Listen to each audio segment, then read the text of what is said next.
Greetings all, my name is JD from Studio 2105. Welcome back to Direct Access MixStream and a brand new episode of Weekly Update Wednesdays. In this week's featured question, we're going to be taking a look at backing tracks and how to route them to the FOH.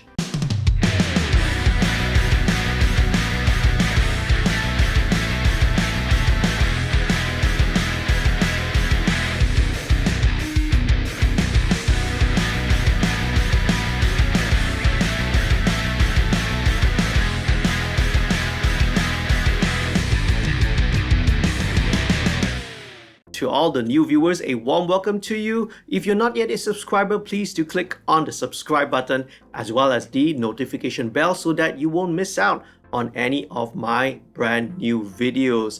Do sign up for the email list, and if you want to become a patron, head on down to www.patreon.com/studio2105. Big shout out also to all the patrons who help to support the channel financially. Special perks and benefits, right, for all the patron subscribers. So once again, do check out the link below. For live performances with backing tracks, do you send separate signals to the FOH mixer, or do you send a single music track? Now, unless you have your own engineer who is familiar with your music, the best option is to just send the backing tracks as a stereo output. It's also the simplest method as it does not require more than 2 spare channels. If you're playing in a smaller venue or a show that uses a smaller system, channel count might be limited. There may be cases where you might be restricted to perhaps only 1 channel, in which case you're gonna have to sacrifice the stereo feed and go with mono instead. Now, if the venue has an in-house engineer, he or she would already have a fairly heavy workload, and if they have to run monitors and in-ears from the same board, it would make sense for me as an artist, as a performer. I would want to make life as easy for them as possible. If it's your own tour, you're bringing your own PA, and you hired your own engineer, then hey, feel free to do whatever you want, man. Plan your channel counts for all the instruments, plan all your signal routing, for all the necessary backing tracks that you need for your show. I suggest though not going more than 4 or 5 stereo pairs, max, depending on the complexity of your material. Now, for example, I would have 1 for all the program drums, all the drum loops, number 2 for all the sound effects, a 3rd one for perhaps all the keyboard and synth sounds, pads, etc. Number 4 for maybe orchestral elements, maybe strings, maybe horns or stuff like that.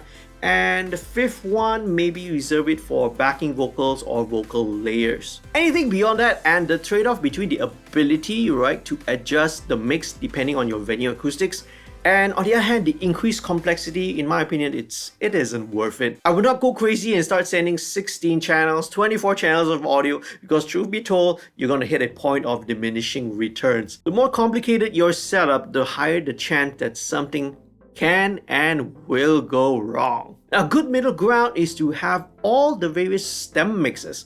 Now again, what are stems? Stems are stereo submixes of a group of tracks. Again, I'm not going to go into detail again. Alright, and you take those stems, you load them into your DAW or your hardware sequencer and send a stereo output to the FOH. So during soundcheck, hopefully if you do have a luxury of a soundcheck, you can have the flexibility of adjusting the FOH mix and keeping it simple at the same time. My brand previously used a Yamaha AW1600, which is a hardware recorder and hardware sequencer. It's given us rock solid performance for years, and more than a decade, taking it all around the world. But recently we've switched over to a Zoom R24, which is a lot more portable. It's super light, fits into a backpack. We don't have to carry and lug around a flight case and having to check it into cargo and all that. And plus, overall, it's battery powered, so you don't have to rely on mains power. Personally, I think laptops are a little bit risky because they're less robust devices. They're a lot more sensitive to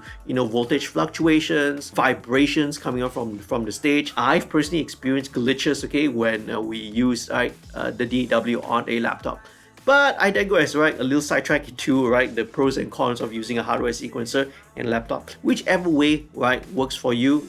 If you find that it works great, go ahead and use it. So there you go. This is just a short one. I'm planning and working on a tutorial video on how to prepare live backing tracks. So stay tuned for when it comes out on my channel really soon. If you found this useful and informative, please do leave a like. Do share this with your friends, and if you're not yet a subscriber, once again, please do click on the subscribe button. Do consider becoming a patron, and I hope to see you again in a video real soon. Stay safe, stay happy and healthy. Happy recording and mixing. Peace, love, and music.